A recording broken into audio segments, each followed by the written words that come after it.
acrobats to accompany him. He begins his first great love affair with Fernand Olivier. They set up home together. A new serenity enters his art.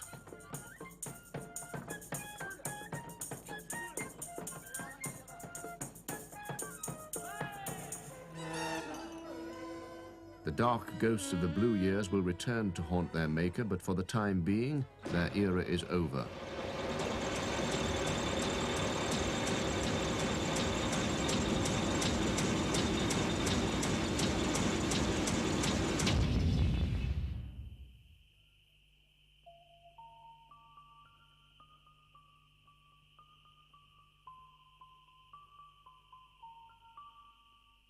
Picasso always claimed that he could look directly into the sun. 1906, Gozol in the Spanish Pyrenees. The sunlight begins to stream into Picasso's art.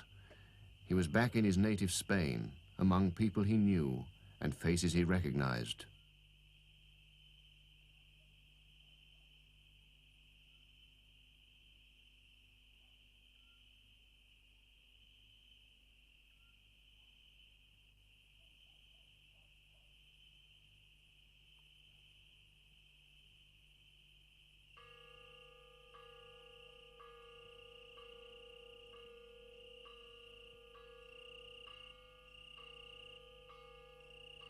In Paris, Picasso had seen an exhibition of primitive Iberian sculptures.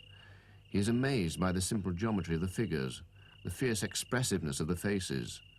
The willowy nude boys of his Rose period solidify suddenly into painted wood.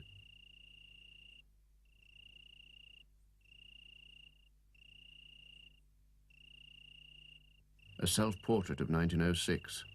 Picasso becomes Picasso. A square for his torso, a cylinder for his neck, an oval mask for his head. 2 pieces of coal for his eyes.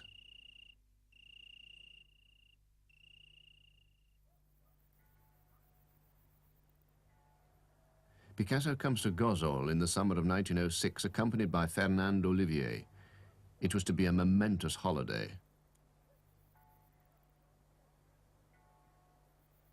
Away from the shifting, ephemeral world of modern Paris, with Spanish soil under his feet and a Spanish sun over his shoulder, in the clear Pyrenean light, Picasso could see clearly again.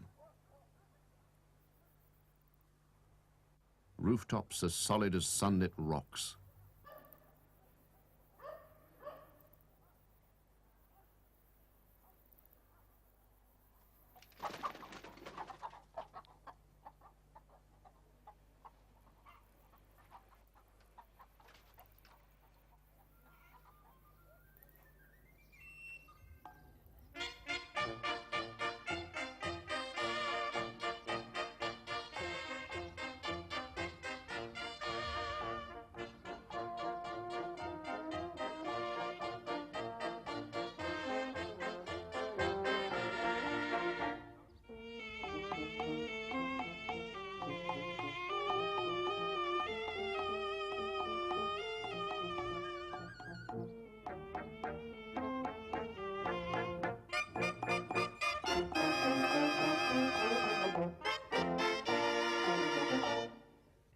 A primitive force has found a form in which it can be preserved. The human body becomes a piece of ancient sculpture.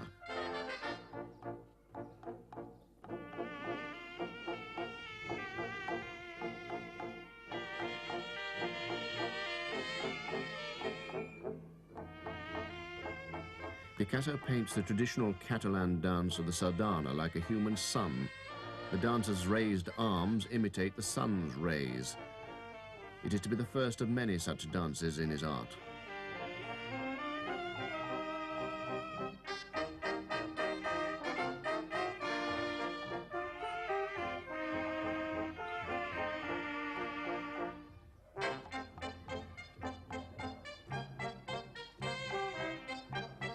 Primitive, elemental, pagan, forms as old as the Catalan peasant.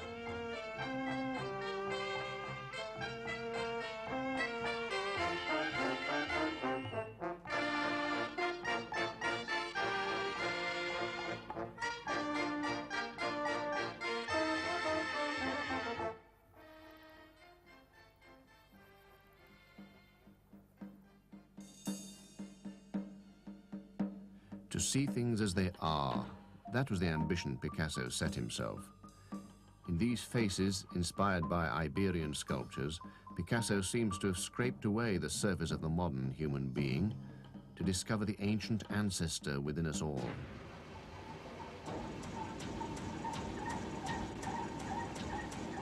A fierce nude. She seems to have been carved roughly out of wood. The knife marks remain.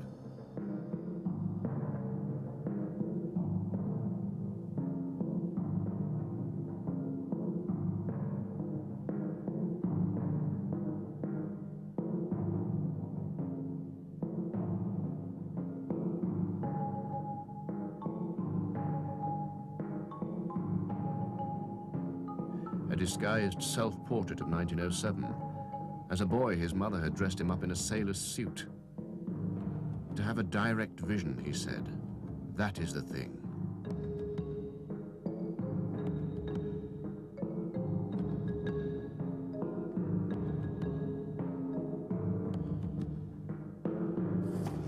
Another child with its mother. This time, the idyllic scene is fraught with ancient terrors.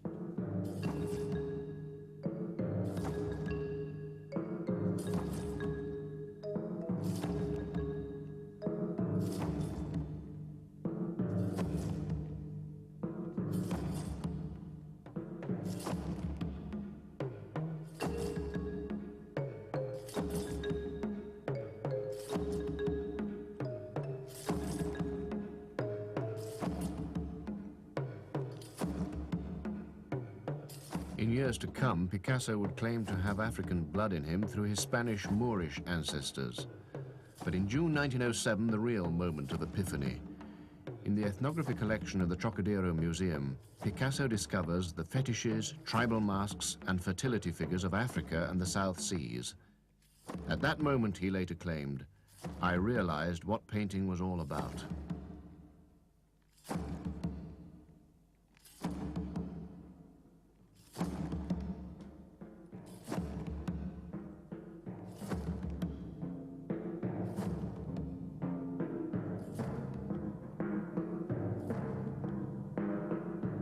Les Demoiselles d'Avignon, a brothel scene which changed the course of 20th century art. When Picasso's closest associate, Braque, first saw it, he said it was like swallowing paraffin. André Derain warned Picasso, one day we'll find you hanging behind this huge painting. It's such a cursed enterprise. Picasso called it his first exorcism painting. It would protect him against evil female spirits. He was suffering from venereal disease at the time. Horta de Ebro, the Spanish mountains. In 1907, a large memorial exhibition devoted to Cézanne is held in Paris. Picasso and Braque explore Cézanne's manner with a new understanding.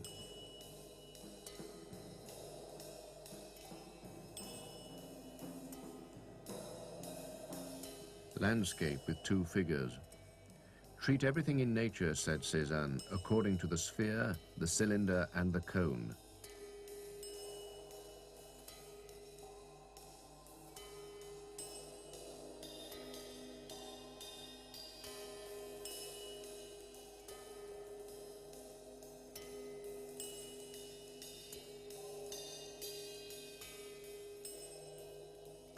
Picasso divides, intersects, separates, and reorganizes the forms of the human head. To paint, he said, is to destroy.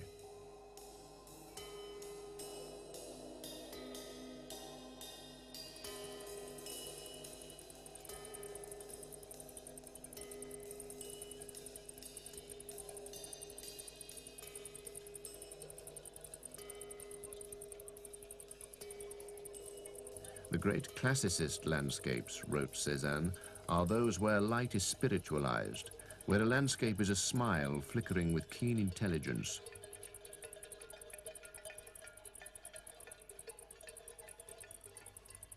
A facetious critic looking at these new landscapes complains of little houses like cubes.